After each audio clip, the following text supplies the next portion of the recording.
And here it is, folks, a unanimously hated title folded for butchering the Metroid franchise, soiling the character of Samus Aran, and pissing off Metroid fans worldwide. This is Metroid Other M. Well, it's no surprise now that I actually view this game in a higher spot than both Hunters and Return of Samus, but is that necessarily a good thing? Metroid Other M is such a sticky topic to dive into because it was just a bold move from day one. You're giving a famous protagonist with not much character or dialogue, and you're taking a dive into her past life, a look at her personality, and a first shot at her voice. Yikes, this is a move that has to be taken with extreme caution, and already Metroid Other M shoots itself in the foot. Oh, damn it! Oh my god, that hurts! So let's go over the things that did not help this title get the positive limelight. Oh, this was a real dumb move by Sakamoto. By stating that the Prime Trilogy is not canon, you open up a huge can of worms. You're telling people that all that amount of lore, story elements, and information that's basically the Hyrule Historia of the Metroid Prime Trilogy. Seriously, someone should make a book of this. And you're just telling them, yeah, that never happened. And everyone is just supposed to be okay with this? Seriously? Like, do you know what fans are? Do you know how crippling the dismissal of a fan lore can be? It's a form of suicide to some fandoms. You just don't do that. Especially not in this sneaky wave-off retro kind of way. Hello? These guys saved your series on a console that was sailing on rough waters. Show some respect. And this is where a majority of Other M's story problems root from. It's like Samus awoke from a coma and has no idea what the hell a Rundus, Phazon, or Meta Ridley even is. And it's very jarring, to be honest. And here's the thing. There's no reason to remove it. Not a single one. The fix is extremely simple, but we'll get to that later. Let's go into my next point.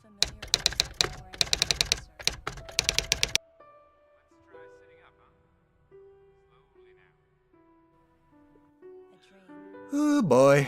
Alright, I'll be honest. I'm one of the few people that completely understand why Samus is the way she is in Other M. I remember gamers telling me time and again that the ending of Super Metroid was one of the saddest video game moments for them, so it really did not surprise me that this would affect Samus in some way, shape, or form. I think the actual problem, however, is how instead of making this affect Samus in a haunting or subtle way, they instead shoot for melodramatic. Yeah, it's kind of like a soap opera.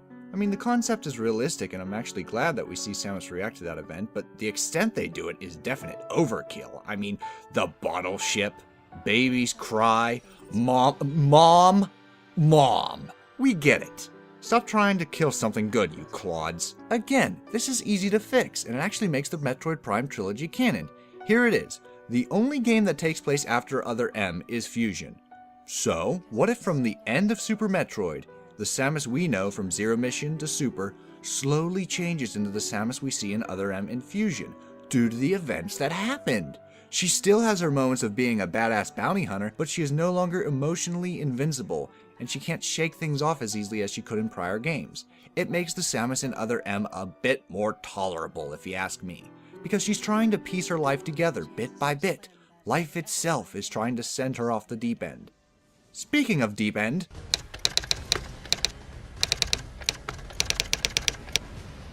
alright, let me just say this. Ridley was handled perfectly in Metroid Other M. I loved his role in this game. All throughout the game, you felt his presence, and the build-up was incredible. I mean, you knew he was coming, but you just didn't know how or when. All throughout the game, you saw this mysterious creature, and the more you saw it, the more it looked very familiar. And then comes the showdown, where Ridley finally shows his face, and the biggest debate of Nintendo history takes place. Alright, what happens is this. Ridley shows up, and Samus breaks down and undergoes a case of PTSD. Eek. Alright, this all ties back to Samus and Ridley's origins. Ridley killed Samus's parents in front of her very eyes when she was a child. So, logically, PTSD is accounted for. So, here's the rebuttal. Samus has beaten Ridley twice before, and 4 times total if you count the Prime games. Which we are. So if Samus would have PTSD, she would show it during her first encounter, or at the very least her second. The fact of the matter is, she doesn't. She beats Ridley without a wince, and here she freaks out. So why is this? I've seen both sides of the argument, and the only reasoning I have for her behavior is this. What if her reaction is not just towards Ridley himself, but what he represents? Let's take a closer look. Each time Samus has faced Ridley before, there's some sense of closure upon his defeat. In Zero Mission, Samus avenges the death of her parents and possibly the Chozo, so she cripples the space pirates but does not manage to wipe them out. She sees Ridley as the beast who killed her parents. She's trained for this and prepared to face him. Her body is ready. In Metroid Prime, Ridley is rebuilt as Meta Ridley, and he's more of a nuisance rather than a threat. She takes him down no problem, bringing closure to the death of those aboard the frigate. In Prime 3, Ridley's death brings closure to both the Hunters and the Galactic Federation. Now comes the part that might show a means for PTSD. In Super Metroid, Ridley adds another notch on Samus's list by kidnapping the Metroid hatchling. In a way, Ridley is the sole reason for the tragedy at the end of Super Metroid, and when Samus takes him down here, she finishes the job. In all other instances, though Ridley has been taken out numerous times, the space pirates were still functioning, so there was always that possibility for them to bring him back. By the end of Super Metroid, however, Samus does not just take down Ridley, but also completely eradicates the space pirates and blows up the planet. This is the only closure she has for the death of the hatchling, which, as we discussed earlier, has damaged her. And when a character is damaged, All it takes is a little push. and here's our push. He's alive and kicking with no possibility of the space pirates returning, and therefore Samus starts to realize the horrifying fact that Ridley will forever haunt her till the end of her days. It is not enough that he killed her parents, eradicated the Chozo, and was responsible for the hatchling's death, but he wishes to kill off Adam, Anthony, and anyone who stands between him and Samus. He will follow Samus like a shadow until the end of time itself, and nothing can stop him. Not death, not the destruction of his men, and not the eradication of planet Zebes. Ridley will forever haunt Samus, and won't rest until he kills her. So maybe that's why Samus does what she does. Every time she and Ridley fight, the people around her get hurt. She feels just as responsible as Ridley for their deaths. And perhaps if she just stands still and lets Ridley finish her, it will all stop. It's a very interesting concept when you think about it. And sure, it's a character flaw, but hey, she overcomes it in the end. She realizes that even though she cannot amend the deaths of the past, she can protect the lives of others. And she'll continue to fight no matter how many times Ridley comes for her, thus bringing closure to her doubts and tying into the battle and fusion as a whole. Is it a bit melodramatic? Absolutely. But personally, I think people's issue with this scene is blown way out of proportion. Hell, if this was the second game in the franchise, I actually think people would love this scene. Here it still works, but it's much less potent because Ridley has kind of overstayed his welcome when it comes to the fan base. What doesn't work so well, however, is our next issue. Any objections, lady? Yes, I do, actually. Did you seriously think this would fly by smoothly? I mean, the Metroid series has always had goofy excuses for Samus losing her power-ups, but this one is just odd. Alright, here's how it goes. Samus is forbidden to use her arsenal unless Adam Malkovich says so, which only makes sense for one item, the power bomb, and they explain that in the game. The worst offender for this thing is the Varia suit, a function that protects Samus's body from heat damage. Why is this disabled? Why do we have to wait for Adam to say this? Once again, this is an easy fix. What if instead of being forbidden to use her arsenal, the boss Brug Mass from the start of the game causes Samus's arsenal to malfunction after the battle? Adam strikes a deal with Samus.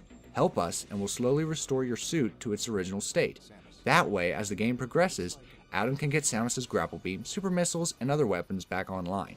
Is it ridiculous? Absolutely, but hell. Metroid Prime's method was bullshit, and at least this way we can have some interaction between Adam and Samus, so you're welcome. Alright. I know I've been mostly negative on this game so far, which must beg the question, why the hell is it above Hunters in Return to Samus? As I mentioned before, Hunters felt empty. It lacked substance, and its only really interesting feature was the ability to play as the other Hunters. Return to Samus was repetitive and didn't have much that really appealed to me. Other M, on the other hand, actually has a lot of these things, surprisingly. Though the story is meh at best, and the mechanic of getting your weapons is horse hockey, the style of combat is very adrenaline pumping. Not to mention, Other M has a huge amount of monsters for you to face, and a lot of them are not just visually appealing, but really fun to fight. Bosses too. Though nowhere near as meaty as the Prime trilogy, the bosses of Other M are similar in style to the 2D Metroid entries, and there's a nice blend of original bosses alongside cameo appearances. Also, though I'm not big on eye candy, I have to give credit where credit is due. Other M looks beautiful. From the landscapes to the cutscene, the game is visually attractive, and it gives it a very cinematic feel. The music is hit and miss, with disturbing songs more fit to an Alien movie soundtrack, a few beautiful tracks with the credit theme being my personal favorite, and hands down the best version of Ridley's theme out there. I can see why people hate this game, but for me, I found a few good things to this apple once I got around the bad spots. I never saw this as ruining Samus as much as this is Samus at her all-time low. This is the lowest point in her life, and though I think the execution could have been much better, it doesn't ruin the series for me. Nor does it warrant all the hate, especially towards Retro, who's not ready to pick up the reins just yet. I found a decent amount of enjoyment from Other M, and I didn't see it as a terrible excuse of a video game. At the end of the day, it was just meh. You might find some enjoyment from this one, you might not. But what I will say is this: it's not the end of the world.